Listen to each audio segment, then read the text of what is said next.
The season 6 premiere of the Your Money, Your Wealth TV show is Sunday, July 12th at 6:30 a.m. on CBS 8 San Diego, or watch it on demand at yourmoneyyourwealth.com. Learn about the COVID-19 pandemic's impact on your finances and retirement. Today on the Your Money, Your Wealth podcast, what impact do ex-spouses, income, and early retirement have on how much you or your spouse will receive when you collect Social Security? Plus, indexed universal life insurance, estate planning with a step up in basis on private placement real estate, and more on CRDs, RMDs, and stimulus checks. Joe and Big Al also submit their forecasts for whether Congress might tax Roth IRA growth in the future. I'm producer Andy Last, and here are the hosts of Your Money, Your Wealth, Joe Anderson, CFP, and Big Al Clopine, CPA. John writes in from El Kajan. If I pass away, does my wife have to get to Social Security office and claim survival support before my ex-wife does? Actually, yes, it's a race, John. No, it's not. When you die, the first one to the Social Security office is going to be able to get the survivor benefits. So tell your current wife to get a fast car. Is my ex-wife able to claim half my Social Security, even if I'm not claiming Social Security, although I'm eligible to claim it? All right, so ex-wife, remarried, he's worried about survivor and spousal benefits. Right. John, don't worry. Your current wife is not going to get any reduction in benefit from because your ex-wife is claiming on your same record. Yeah, so just to be clear, there is no foot race. It doesn't matter.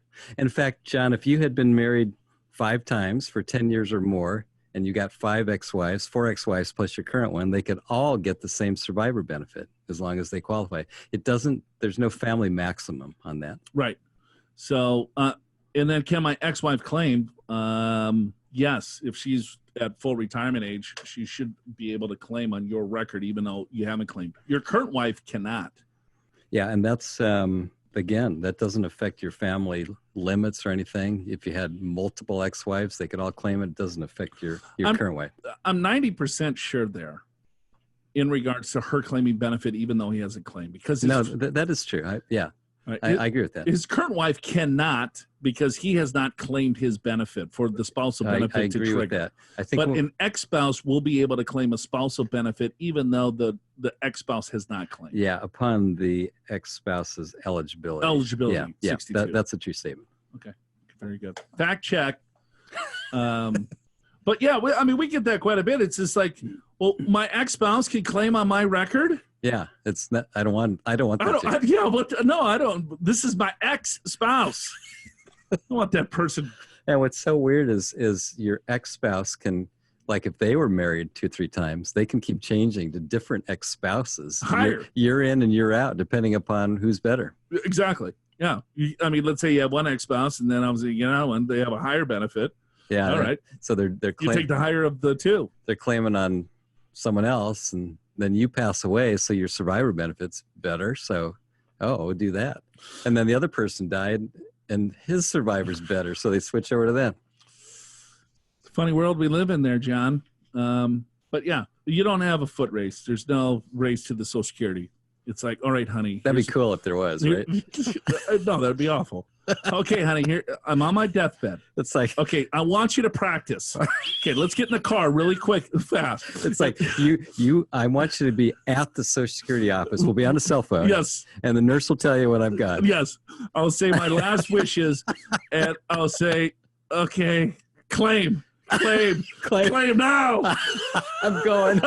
I see the light. Okay, honey, claim. All right, we got it. We beat that. Oh, my ex. So, oh boy, the things that come out of our mouths. This guy, I don't know where he clicked. He just got on our website and started asking some questions. He goes, what is your cost to me to get an answer to this question? Wow. Could be almost anything. It could be. I guess we're going to do it for free. We're going to do it for free. Yeah. Which means don't necessarily count on it being good. Everyone else hears the question at the same time. So, yeah. I won't say his name. No names. No names. My 63.25 years today.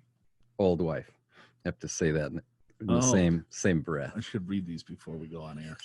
My 63 and a quarter years old wife will retire on August 3rd, 2020, with a likely last pre-tax payment to be received from her employer in August, including accrued vacation of about $7,000. She will not have a paying job after this date. Today, she submitted her Social Security application to start monthly earning of Social Security of about $1,600 in September 2020. I understand the first ACH check will deposit in October. Should the Social Security income have been set to start in the month of August, since the 7K would be below the standard annual earnings test? Oh my God. So what he's referring to is that you can make about 17 if you're working. Okay, you can make about a little over $17,000 per year up to your full retirement age, and be able to keep all your Social Security. And if you make more than that, you have to give some of that back. But if you're under full retirement age, yeah, under full retirement age, right? Which this year is 66 years and 2 months. So, but what happens when you retire mid-year? That's the question. So she's retiring early. She's collecting her Social Security benefits early. Yeah. So she's retiring in August. She's 63 years old. So her income for 2020 is going to be about $7,000. Well, that's her income for August. Right? That's her payment. Yeah, the last pre-tax payment will be about $7K. So in other words, including her vacation. Here's the question. The question is, she made over $17,000 for the first 7-8 months of the year. So does that screw up Social Security? Answer is no, because when you retire mid-year, they look at month by month, right? They don't look at what you made before you retired as part of that $17,000. They just look month by month. Very good, Alan. You like that answer? Yeah, it's correct. It's true. Yeah, I was afraid you weren't going to know the answer because how you were looking at me. Because Social Security is always based on a monthly accrual. In a sense. Well, it's sort of. I mean, once it's the following year, then it's an annual test, right? An earnings test is what she's talking about, or what he is talking about, because he's referring to his wife. All right, we got Nicholas. Hi, guys. Love your show. Been listening to your podcast for 10 years now. 10 years, Al. Can you believe it? Really? Wow, I didn't. I guess we've been doing it like 15. Yeah. We had a break there for. Where the hell was he with the first 5? Year and a half. Those were the practice days. Yeah, 5 years of it. Yeah. My question is, I retired January 2020, age 55. I work for 35 since 1984. Will I get less benefit with my Social Security since I retired early? On the SSA.org, I will get $3,000 a month if I earn the same until full retirement age. Thank you. God bless. Be safe. Yes, you will probably receive a little bit less, or it could be the same because you're going to get a haircut on some things and not on the other. You're right. They take a look at 35 years of work history. They also adjust the work history for inflation. So the job that you were making 35 years ago, they index that with inflation. So to keep it relevant, if you will. But yeah, when you look at your Social Security statement, they're assuming that you're making that same wage up until full retirement age. And usually your later years is your higher earning years. So they're anticipating those higher earning years throughout. If you were making more money, so it really depends on how the math works out for your 35-year work history. But they're assuming that they're saying, all right, you're going to get $3,000. But that $3,000 does not include any type of cost of living adjustments that Social Security is going to give us over the next 10 years. So it could work out where you would receive $3,000 just because they're not including the inflation factor. But yeah, that's true. I mean, Social Security takes your highest 35 years of salary, and the older years, you're right, are indexed for inflation. And so, yeah, but I think this is a mistake that people make is they retire after working 30 years. They retire at 60, let's just say. And they think they're getting a certain amount at age 66, and they're not, because that's assuming they'd work another 6 years at the same pay. Yeah. With over 2,700 rules around claiming Social Security, reading our Social Security handbook before you claim might be a good idea. It'll walk you through who's eligible, how benefits are calculated, the difference between what you'll get when you collect early versus late, working while taking Social Security, and the rules around spousal, survivor, and divorced benefits, as well as how your Social Security benefits are taxed. Click the link in the description of this episode in your podcast app to visit the show notes and download the Social Security Handbook, yours free from Joe and Big Al and Your Money, Your Wealth. Still got a question? Just click Ask Joe and Al on air in the show notes and send those questions in to be answered here on YMYW. We got Philip. He writes in from Redlands, California. I enjoy listening to your podcast, and I listen to them every Tuesday. You always say that Roth IRA withdrawals are tax-free forever. Do you think there's a chance that 5, 10, or 20 years from now, Congress will see this giant pile of money and will figure out a way to tax it again? Do you trust Congress enough to state that this will never happen? Thanks again for your reply. I believe that they will be tax-free forever. Yes, I truly believe that. But we cannot guarantee it. No, I believe it. Yeah, I didn't say guarantee it. No, I understand.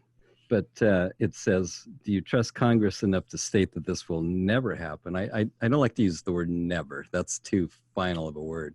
But it seems unlikely to me, too. Yeah,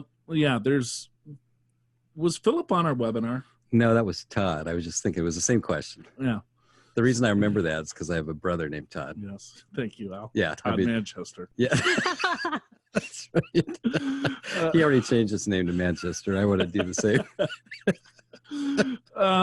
So I guess there's no guarantees in life with anything, right? But why do you think it's always going to be tax-free? Well, because I believe at this point, 2 reasons, and I got a minute and a half to explain this, is that most of the money in retirement accounts are in 401ks, IRAs, 403bs that are pre-tax, not Roth. Yeah, true. And so there's a big pile of money sitting in those accounts. And if you take a look at the percentage of what money's in Roth versus pre-tax, the percentage of Roth is very small compared to the overall pie of all retirement accounts. The Congress right now is encouraging us to convert, because then that gives them a little bit of tax money up front versus a lot of individuals deferring it forever. So it's a win-win for us and for the IRS. If I look at the majority of the Roth money, or the people that are taking advantage of Roth planning more, is younger individuals. 401k participants that are in their 20s, 30s, and 40s are probably doing more Roth than pre-tax, because Roth, just came about. People are still confused. We pull thousands of people, and still about 60 some odd percent or more have never heard of a Roth or don't think they qualify for a Roth. So most of the Roth money's in a younger person's hands. So let's say 30, 40 years from now, do I trust Congress? Well, who's going to be in Congress 30 or 40 years from now? People that have all of their money in Roth. So do you think they're going to hurt themselves? Yeah, that does seem unlikely. And you think of any other change they've made with pension and retirement planning and those types of things. It's always the old rules have been grandfathered in. I think it's likely they may stop Roth contributions and conversions at some point, but I don't think they'd ever tax it. Yeah. So yeah, I agree with that wholeheartedly. They could stop the contributions and conversions, but if you have money in a Roth, I don't think they'll tax. Lisa, she writes in from Los Angeles, California, Al. She goes, "Hi, Joe and Big Al. I got sucked into the IUL business when I was really young at age 20 by my relative." Imagine that. Oh, boy. Hey, Lisa, Uncle Bill here. Just curious if you got this great new product. If you got a little time, maybe we can grab some lunch. Tax-free earnings. Because I really think this is going to benefit you. I've been contributing to this account until it was maxed out, and now I'm just watching my money chip away due to the insurance and policy costs. So for those of you that are not familiar with IUL, it's Index Universal Life Insurance, which I am not a fan of at all. I've had the policy now for some time, and I don't think my money is working properly. I'm much too young to be worried about preparing a family I don't even have. Wow. How do I get out of this mess? I want to put my money into something else. Would it be beneficial to eat the cash surrender policy? Thanks. Or penalty? Thanks. So when she was young, 20, she got sucked in by a relative. That's awesome. I bet you it was Uncle Bill. I wonder if Uncle Bill's still in the insurance industry. That's awful. I know, right? Well, it's gonna go to your hey, nieces, nephews selling this crap. Right. I bet you Uncle Bill lives in Vegas, and he came out and said, "Here, we got this. When you're 20, this is the best time." Oh, look at the cost of insurance is nothing here. And what does a 20-year-old need? Is like a $500,000 IUL policy to fund when you don't even have a family. There's no insurance need. Right. So when you die, your mom and dad will get $500,000, or maybe you put Uncle Bill as your beneficiary. Yeah, and if there's no family, then and Uncle Bill's gone, then I guess it's your nieces and nephews. Oh, so she's single in her 20s. We don't know how old she is. Well, she got sucked into it at the age of 20, right? Probably. Well, if there's still a cash surrender, it's probably 10 years or less that she's had it. I don't know. I mean, it could be longer, but that would be. I would see. If I was Lisa, and I got suckered into this IUL policy, there's no need for me to have the insurance. This would be a lesson learned. My father always used to tell me, Al. Yes. He goes, every education costs you a little bit. There's a cost, whether you go to school or get schooled on a poor decision. Yes. And so I think this is your tuition cost, Lisa, for listening to a relative that sold you an insurance policy in your 20s. So now, I would cash out of the thing. If she cashes out, she's got to pay taxes on the earnings. I guarantee you she does not have any tax problem because there's no growth. Plus penalty.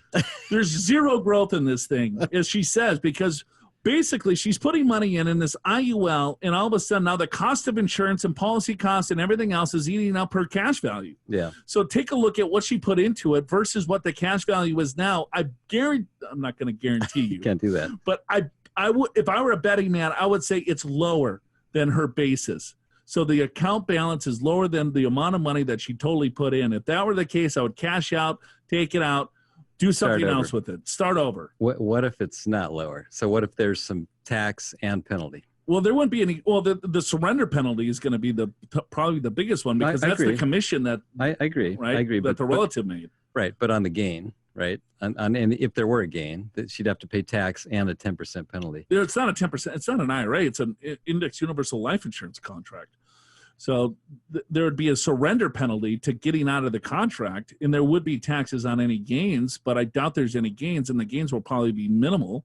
So what she's concerned is that there's a cash surrender penalty because you got to keep it in there for so many years because the cash surrender penalty or the penalty to get out of these things is because they already paid Uncle Bill the big commission. Right. And so you got to keep it in there so the insurance company makes up on the commission that they paid them. Makes enough money. And if you get out of it early, they charge you. Yeah. So, but that's what I would do, Lisa. I would cash out. I would absolutely cash out. There's no need for the insurance. You're going to continue to feed this beast, and the beast is going to win. If you had an insurance need and maybe a permanent insurance need, then I would reconsider, but just take it as some tuition. All right. We got Michael from Massachusetts. Hello, Joe, Al, and Andy. Excellent show. Thank you, Michael. Keep adding value. That's all we do, Mike. Just add value. Well, I would say we try. I don't know that we do. Yeah. But we give it our best effort. We do. That's all we can ask for, right? I'm thinking of investing in a private placement real estate opportunity with no exit date. Should I invest in the name or in my name, or through my living trust? In my mid-50s, married with 4 grown children. My question is, do I forfeit the step up in basis by investing through my trust? Thank you. You know what's funny about some of these questions we get out is that we ask for information, right? And then, so some people give us a ton of information that is totally irrelevant to their question. True.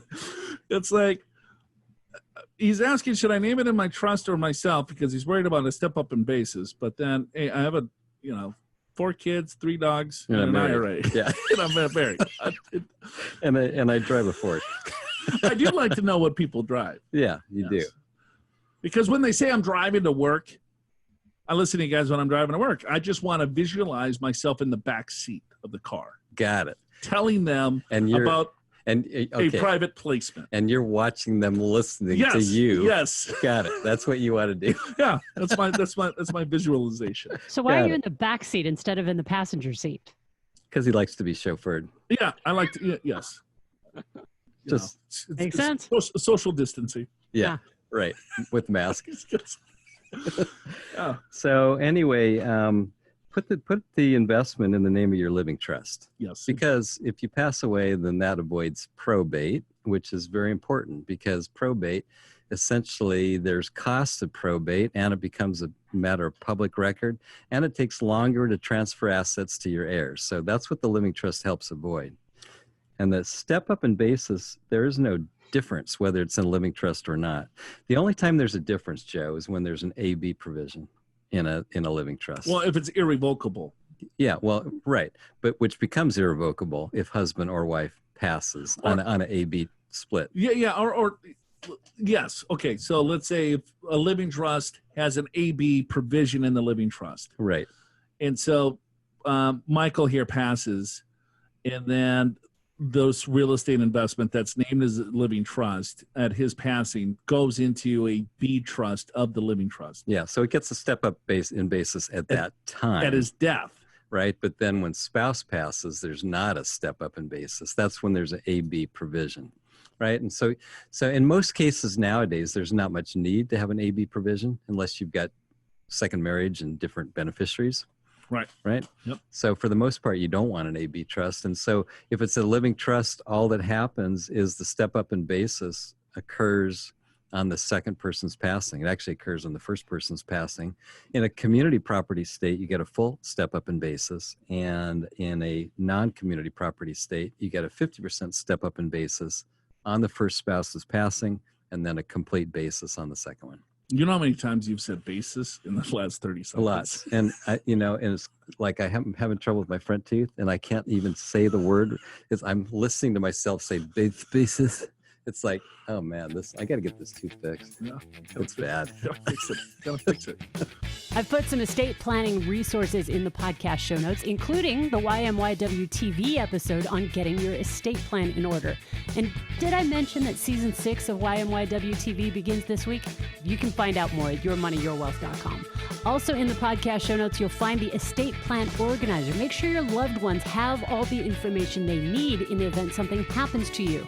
It's divided into 14 sections ranging from the names and contact information for all of your advisors to your account details, insurance policies, final wishes, and information about that private placement real estate. Collect all the information you need, put it in the organizer, tell your loved ones where they can find it or make sure that they have a copy, and don't forget to update it regularly with any changes. You can get that estate plan organizer and watch YMYW TV in the podcast show notes at yourmoneyyourwealth.com. Just click the link in the description of today's episode in your podcast app.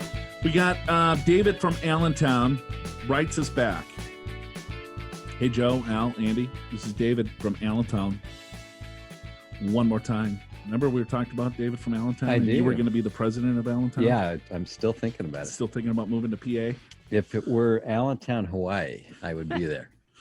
He goes, my initial question was presented on show 278, but Joe and Al wished I had provided more information. The answer they gave me went into a direction I was not expecting. So I'd like to try this again. Okay. I wonder what direction we took it in. I guess the wrong direction. I guess he's like, what the hell are these guys talking This about? isn't what I asked. This is not what I asked. It's like a kid asking for something for Christmas, and then they get something else, and they get all pissed off about it. Very specific with us. We may take it any direction we feel like. I'm going to try this again. Hopefully you guys get your head out of your ass. He said, so I would like to try this gain. Yeah. You put in an A again. I did. Kind of did a little editing on the spot. I got it. Yes. Okay, got it. I saw that. That was quick. It was, yeah. I hope I provide the right information this time. Little background, 45, single. All right, David. Okay. Now we know, single. All right. I'm not planning on retiring until age 70 plus. I'm in the 37 plus tax bracket with an income short of $1 million a year. Did you? Big income on David. Look at that, right? He's killing I think that's what he hadn't told you specifically last time.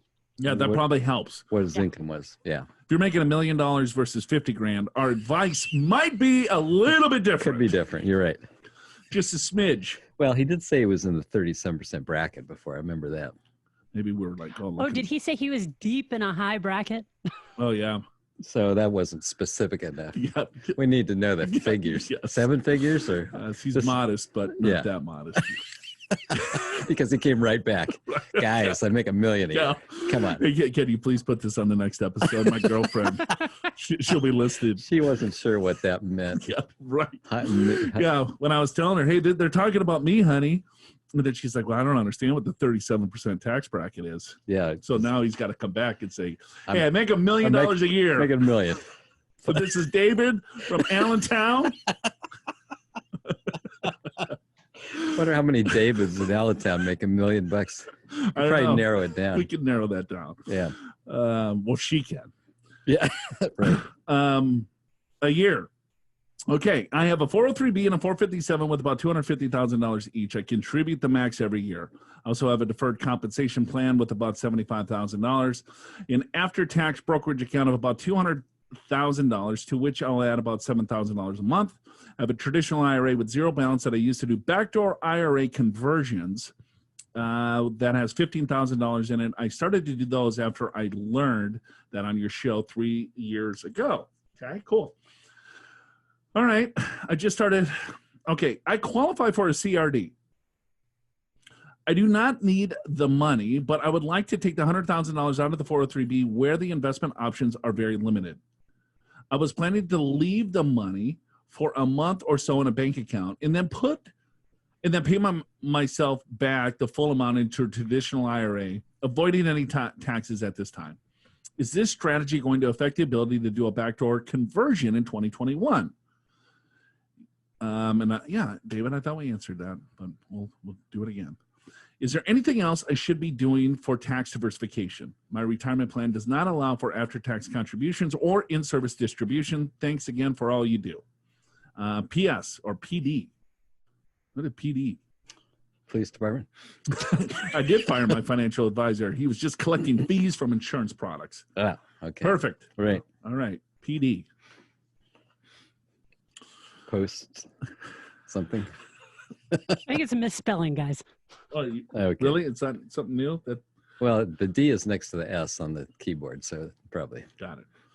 Okay, so CRD, coronavirus-related distribution. He qualifies for a CRD, so he can take the money out of the CRD.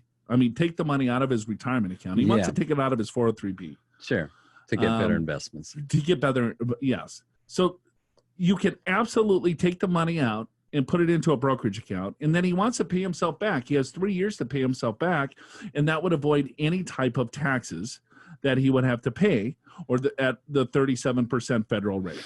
Right. So if he does it the way he's saying it, it does screw up his backdoor Roth because he'd have money in an IRA. So if you wait to put it back in year 3, the backdoor Roth still work. The problem with that is you still have to pay a third of the tax this year, a third of the tax next year. Then you have to file amended returns to get the money back. So it's a little tricky.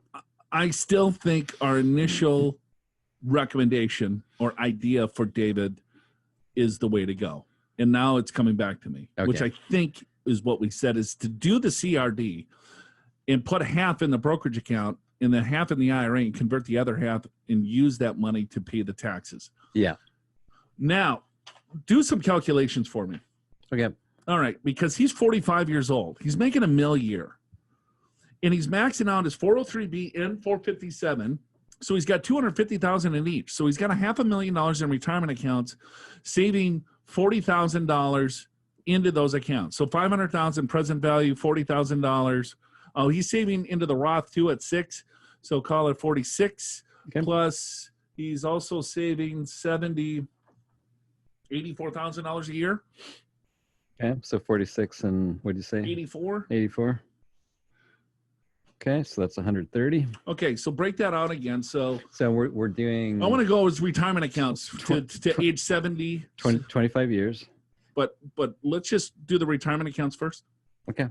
So he's got 500,000, 20,000, or $40,000 a year, 25 years, 7%.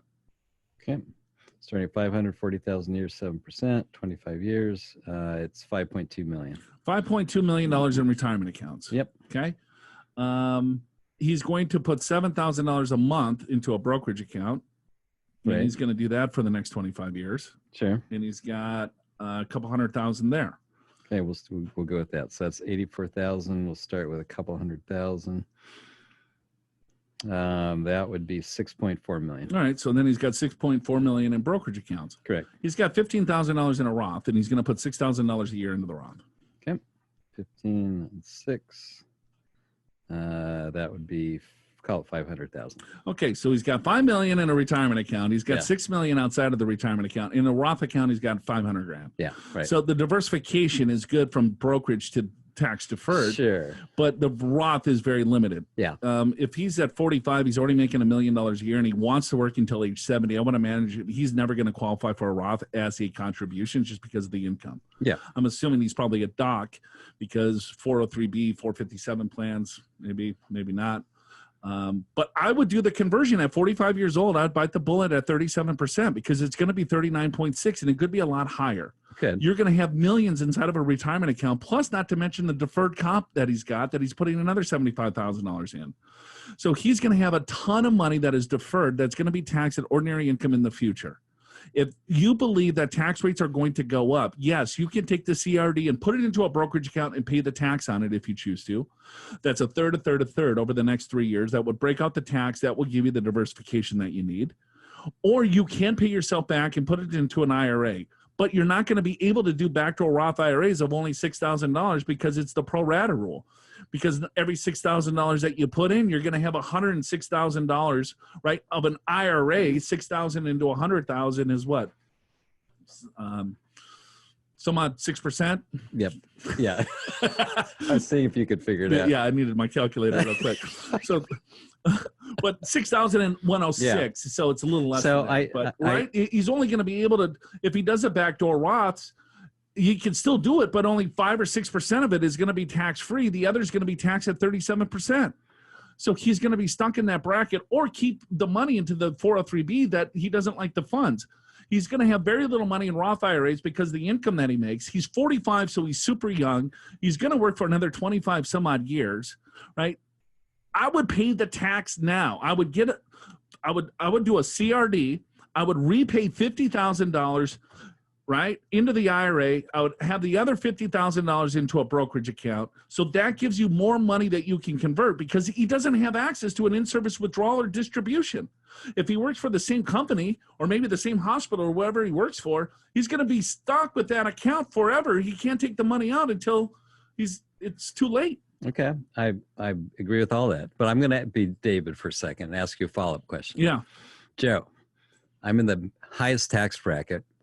I'm going to pay a lot of tax. What's my break-even point? How many years to break even? You break even day one, in a sense. So explain that, because people don't get that. Because, well, he's at 37% tax bracket, right? But his IRA is every dollar that comes out of the IRA, and especially as we just did a forecast, who knows? He said to us he's going to work until 70.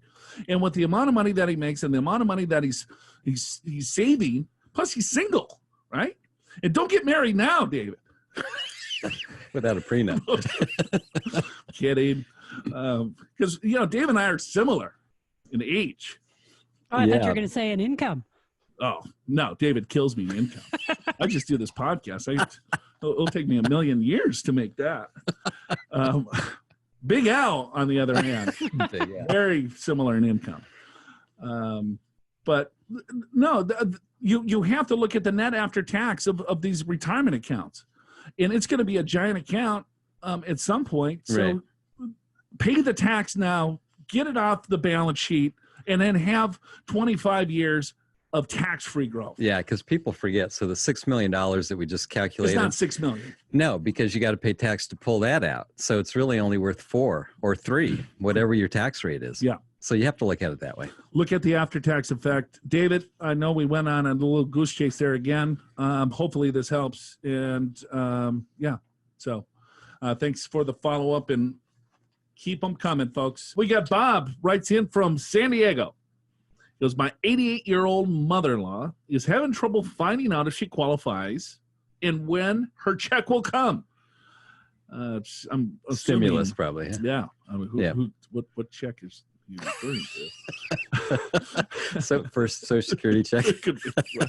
Finally remember to file. She did not file taxes in 2018 or 2019 or 2020. She has no income other than Social Security and California SSDI, which totals less than $1,000 a month. Her Social Security and California's Social Security disability goes directly into her bank account. IRS website says she should get a check, but no timeline.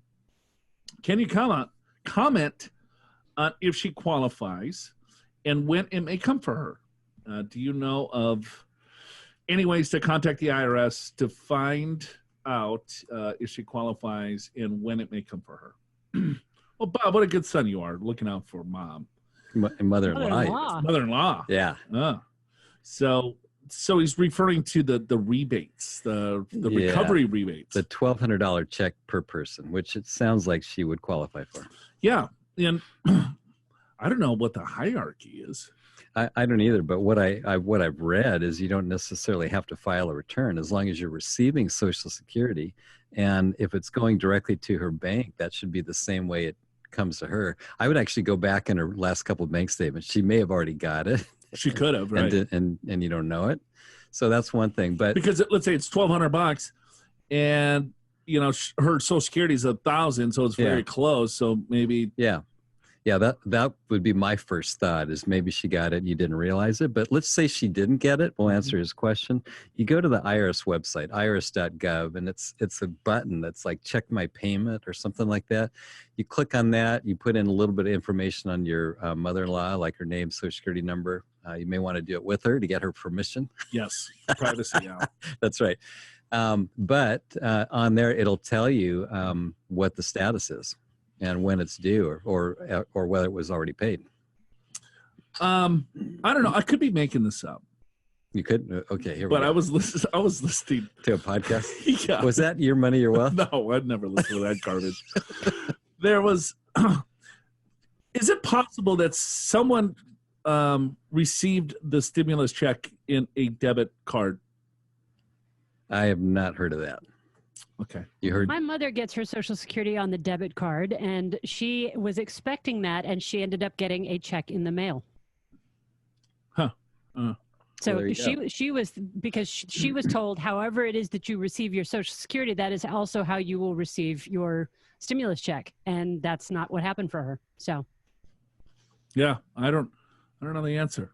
I should have, because when I listened to it too. Yeah. Here's what I'm thinking. Yeah. I was like, oh, that's interesting. But I wasn't sure if they were talking about the stimulus rebate checks.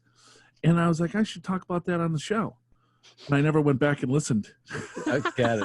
Oh, well. So that's my research. That's my crack. That's pretty good. Preparation. Kind of overheard something while I was on the elevator. Read the little, what do they call that? The monitor in the elevator where we get our news. Yeah. I mean, well, that's what everyone else does to us. They listen to like a small. And said, "What about this?" And it's like, so first of all, they took it completely out of context, and secondly, they substitute their own words, which makes it totally different. Right. And then we're trying to figure out, I haven't heard of that one. So, Joe, apparently you need to write in a question to that podcast that you were listening to and ask them. No, maybe I re-listen to it at some point. I was one of my Facebook friends just posted a picture of his stimulus check. It's like, I guess had nothing better to do. And it was $18. So for those in the know, like our listeners, if you got a stimulus check for $18, you make a big pile of money every year. You make $200,000 a year. So you're bragging how much you make by how small your stimulus check is. So that's the guys you hang out with, Al. Those are your boys. These are my boys, right? We got nothing better to do. Yeah, Big friends with big wallets. Of yours, 0. Eat on that. It's like, where's Al's check? No check. Oh boy. All right, Clovis. What's his name? No, it's Marion from Clovis. Clovis is a town. All right, Near Fresno, by the way. Marion from Clovis, California. Marion writes, "It's my understanding that RMDs are not required during 2020. Is this correct?" Yes. It is correct, Marion. Is this automatic, or must I contact 457B administrator to request no RMDs this year? Still like podcasts and listen to all of them. She still likes them, or he still likes them. Marion still likes them. Marion's, yeah. That's amazing. Someone still likes them after listening for a while. Yeah, you'll have to contact your 457B administrator because I'm guessing Marion has a maybe monthly payment. Probably like an auto withdrawal. Yeah. So yeah, you're going to have to contact them to say, stop the distribution coming to me. You can pay those back if you've already received them, unless you received a payment in January. So that's the only one that you will not be able to pay back. But if you got one thereafter, you will still be able to pay those back using the 60-day rollover rule, which they expanded. Yeah, but if you got a payment every month, you can only do it with one of the payments, not all of them. Because you can only do one 60-day rollover. Right? So you kind of stuck there. Good. Unless you qualify for the CRD, coronavirus distribution. All right, well, that's it for us today. Hey, thanks a lot for joining us. Show's called Your Money, Your Wealth. It's worth noting that late last month, the IRS once again changed the rules on 2020 required minimum distributions. If you've already taken your RMD for 2020 and you want to put it back, you can now do so until August 31st of 2020. Check the podcast show notes at yourmoneyyourwealth.com for the link to that IRS notice for more info. Your Money, Your Wealth is presented by Pure Financial Advisors. For a much more detailed and personalized analysis of your financial situation than you can get from listening to YMYW, click the big green button that says Get an Assessment at yourmoneyyourwealth.com, or you can call 888-994-6257. Pure Financial Advisors is a registered investment advisor. This show does not intend to provide personalized investment advice through this broadcast and does not represent that the securities or services discussed are suitable for any investor. Investors are advised not to rely on any information contained in the broadcast in the process of making a full and informed investment decision. And here are your derails. How much were you making 35 years ago? A lot. You had a paper out? No, I was 10 years old. I was working probably at Rainbow Foods. Rainbow Foods? Yeah. What grade are you in? 10? You're probably 4th. Then I had. You weren't even babysitting yet. You weren't old enough. I never babysat. You didn't? No. I had a. That's why you're such a hard ass. Yeah, I had a babysit little babies. I had I mowed lawns and shoveled snow. Okay. I had my own business. Yeah. It was called Joe and Ted's Lawn Maintenance Service. Right. I think I had 3 clients. Yeah. Nice. And actually, my dad would drive you over. Help me. Oh, he'd help you. Yes. Got it. So I'd shovel the driveway and mow the lawns. And then from there, I worked at Rainbow Foods. Got it. At what age? I had to been, I was young, but there's child labor laws. I wasn't 10. I was probably like 15. I worked at Shantytown. So you're going to have to work a few more years to get your 35 in, aren't you? No, yeah. Well, I'll take a little bit of a haircut or whatever. Worked at Shantytown. Yeah. What's that? That was a bar. Oh, okay. That was a little... When you were 16? Yeah, there was a pub right next to the Robbinsdale police station and fire station.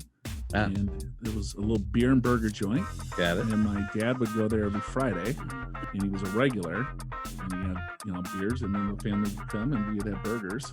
We became friends with the owners, and they offered my brother a job, and then I would mop up and sweep stuff. And got it. Okay. Then I worked my way up. Yeah, right. To clean the grill. Then to a waiter. Wow. Yeah. I was in high school Imagine then. Joe as your waiter, Al. I was just imagining that. I can't. Yeah, that was really good. That was awesome.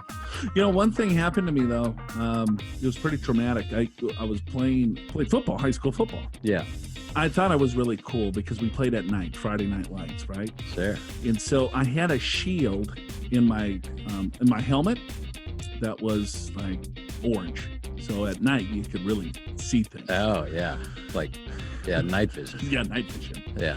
And so anyway, I was at practice, and then two bees flew inside my helmet. Oh, really? And then I put it on, and I got stung in the face twice. Oh, jeez. And I'm pretty allergic to bees. Oh boy. And so my whole face blew up. It looked, Wow. It was giant. It looked like Rocky Dennis from Rocky. Got it. Or from Mask. Yeah. So, Right. But yeah, I was waiting tables with just a formed face. Can I pick another Yeah, waiter, they were like, please? oh my! This one This guy guy's- knew me because I went to high school with his son, Well, like right and now. he was like, oh my god! When he Yeah. looked at me, What happened to he you? goes, I'm not that hungry anymore. Yeah, right now with the pandemic, people would leave the what a restaurant. Freak. Yeah. No. But yeah, it was pretty awful. But yeah, that was my start. Now, Okay. anything else you want to know? No, I was just curious. Got it. I'm just trying to calculate, trying to help you out. You probably you have to work at least another 10, 20 years, 10, 15 years I don't think so. to get your full Social Security. Got it. Al and I are starting season 6 of Your Money, Your Wealth TV show. So that will be back online. Yeah. Check local listings here in Southern California. If you're in the neighborhood. We're gonna do a special show on kind of financial and retirement planning during coronavirus period. Oh, wow. How about Let's that? just take advantage of Let's a pandemic for marketing Oh, purposes. I wouldn't say it that way. I would say this is news that you can use during this time. Oh, during a pandemic. Yeah. Call 888 994. 6257. Yep. You watching anything good? We just finished Catherine the Great on Hulu. Catherine the Great. Yeah, that was pretty good. Never heard of it. Yep. We're watching, although this is older, Designated Survivor Oh, right yeah, now. that's right. Yeah, What season are you on? like episode 3. I mean, just barely. Yeah, got you're into it. binging it then, huh? Not really. It's been a week later. You're on episode 3. It's like 2 weeks later. Andy, you Episode watching anything? Are you into like the Netflix or what? I don't watch anything. I just play music all night. You don't That's watch my a deal, single so- television program. No. 3. What do you watch, Joe? Right now, I'm watching Narcos, Narcos. which is absolutely awesome. Okay. Yes, I'm on season 3. Ah. And so they're after the Cali cartel. And then I'm going to go to Narcos, Mexico, which I'm extremely excited. You can just give me the highlights. I'm not too interested. Yeah, Pablo Escobar. Ever heard of Oh him? yeah, sure, Yeah, of course. So, there you go. Yeah. Yeah, a lot of drugs, a lot of violence, a Yeah. lot of smoking cigarettes. These guys chain smoke cigarettes. So Got if you it. like watching people smoke cigarettes and solve crimes and shoot people, then Narcos, and read subtitles, Got it. it's a really good time. Perfect. I think I'll skip that one.